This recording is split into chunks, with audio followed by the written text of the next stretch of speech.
Mesdames, Messieurs, bonsoir et bienvenue à cette édition vespérale et surtout rétrospective à la FM Télévision. Mais bien avant cela, sachez que dans l'actualité, la dynamique pour l'unité et la survie de l'UDPS qui dirige le pionnier et secrétaire national honoraire de l'Union pour la démocratie et le progrès social, Raphaël Kapambou Katou Konki, lance un front populaire pour la défense de la patrie. L'annonce a été faite ce samedi au cours d'un point de presse à l'occasion du 43e anniversaire du parti d'Étienne Tshisekedi Wamulumba. Un reportage de Apollinaire Kassonga Kapiana.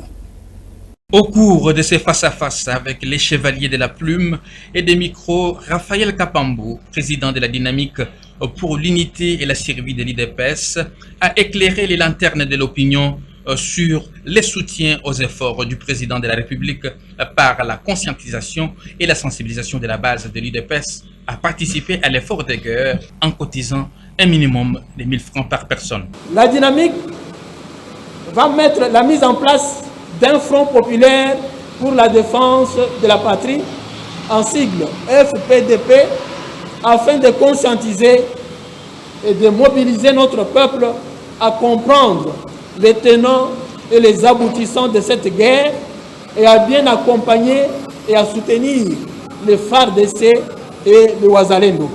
S'agissant de la création du Front populaire pour la défense de la patrie, Raphaël Kapambou a signifié que la dynamique prendra contact avec les leaders d'opinion et politique connus pour leur esprit patriotique et leur sens élevé de devoir afin de soutenir les FARDC et les Wazalendo.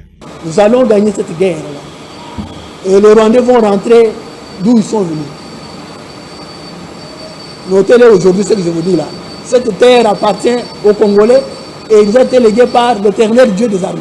À la question de la presse sur les dialogues amorcés par la CENCO et l'SCC, le président de la dynamique pour l'unité et la survie de l'UDPS n'est pas passé par les dos de la cuillère. Pour lui, les responsables de ces confessions religieuses sont des traîtres. Ce sont des personnes qui ont longtemps combattu ces régimes, a-t-il conclu. À la même occasion, il a appelé tous les combattants à l'unité par la relance de ce livre.